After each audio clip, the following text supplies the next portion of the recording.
등원 시간이 돼서 혼자 옷을 챙겨 입는다거나 놀다 말고 스스로 밥 먹을 시간이야 하며 장난감을 정리하는 아이. 이런 모습 보면 솔직히 부럽지 않으세요? 이렇게 자율적으로 움직이는 아이는 타고나는 걸까요? 아니에요. 사실 이런 행동 뒤엔 부모가 만들어준 내면의 힘이 있답니다. 오늘 영상에서는 그 힘을 어떻게 키울 수 있는지 아주 현실적인 방법으로 알려드릴게요. 끝까지 보시면 오늘부터 당장 실천할 수 있는 훈육의 포인트가 보일 거예요. 많은 부모님들이 이렇게 물어보세요. 자율적인 아이는 어떻게 키워야 하죠?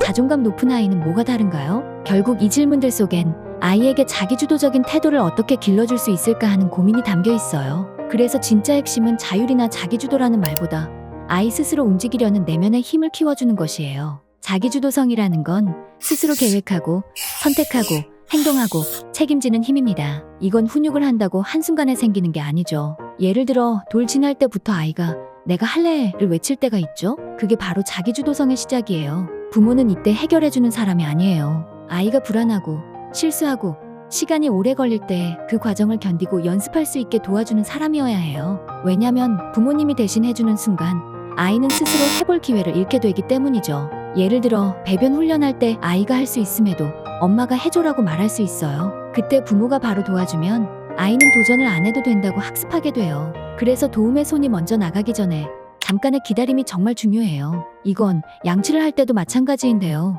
입 안으로 무언가 들어오는 게 불편하니까 아이는 당연히 거부할 수 있어요. 그럴 땐 칫솔을 아이 손에 쥐어주고 스스로 해보게 하는 게 가장 좋은 방법이에요. 만약 부모가 마무리를 다 해버리면 아이는 성취감도 책임감도 느낄 수 없거든요. 양치를 대충 해도 오늘은 이쪽을 조금 더 닦으면 더 좋았겠다. 내일 또 해보자. 이런 식으로 응원해주는 말이 아이한테는 훨씬 더 큰 동기부여가 돼요. 물론 이때 실수는 반복될 수 있습니다. 충치가 생기기도 하고 제대로 못 닦을 수도 있죠. 하지만 여기서는 그 과정 자체를 배우는 게 더 중요해요. 그래서 시간이 오래 걸리더라도 긴 호흡으로 기다려주는 훈련이 필요한 겁니다. 여기서 주의하실 부분은 아이가 뭐든 스스로 하겠다고 한다고 해서 정말로 모든 걸 다 맡겨야 하는 건 아니에요. 이럴 땐 선택과 지침 사이의 균형이 필요한데요. 왜냐하면 아이가 모든 걸 스스로 결정하게 되면 오히려 더 불안해질 수 있기 때문이죠. 예를 들어 한여름에 아이가 이 꽃무늬 긴팔 입을래 하고 들고 왔을 때 그래 네가 선택했으니까 입어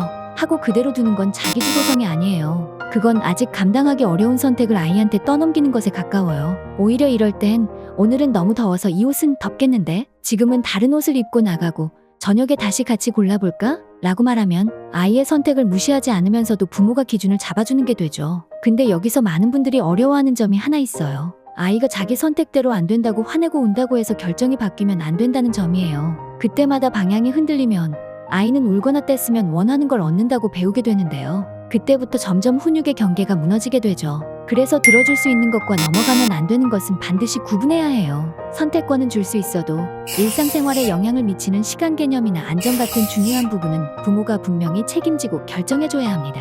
마지막으로 아이가 자기주도적으로 성장하려면 무조건 스스로 하게 하는 것보다 더 중요한 게 있어요. 바로 내가 해냈다는 성공 경험치를 쌓아주는 거예요. 너무 어려운 걸 맡기면 계속 실패하게 되고 그럼 오히려 자신감이 꺾일 수 있기 때문에 아이의 발달 단계에 맞춰서 작은 성공을 매일매일 반복할 수 있게 도와주는 것이 경험치를 쌓게 해주는 가장 쉬운 방법이에요. 예를 들어 어제는 칫솔을 들기만 하고 도중에 도망쳤는데 오늘은 끝까지 일을 다 닦고 칭찬도 받았다 하는 이 한 번의 소중한 경험이 아이 안에 나는 할 수 있어 라는 힘을 만들어줍니다. 결론적으로 자기주도적인 아이라는 건 스스로의 힘으로 일어나는 아이예요. 그리고 우리 부모님들은 그걸 대신해서 일으켜주는 사람이 아니라 기다리고 응원해주는 사람이에요. 몇 번 실패하더라도 그 안에서 자라나는 힘이 진짜 자기주도성이거든요. 그래서 오늘부터는 아이에게 넌 뭐든 해낼 수 있어 라는 믿음을 그냥 마음속에만 담아두지 말고 따뜻하게 말로도 전해보세요. 그 말 한마디가 아이 마음속에 힘이 되고 내면이 단단해질수록 어떤 상황에서도 스스로 해낼 수 있는 아이로 자라날 거예요.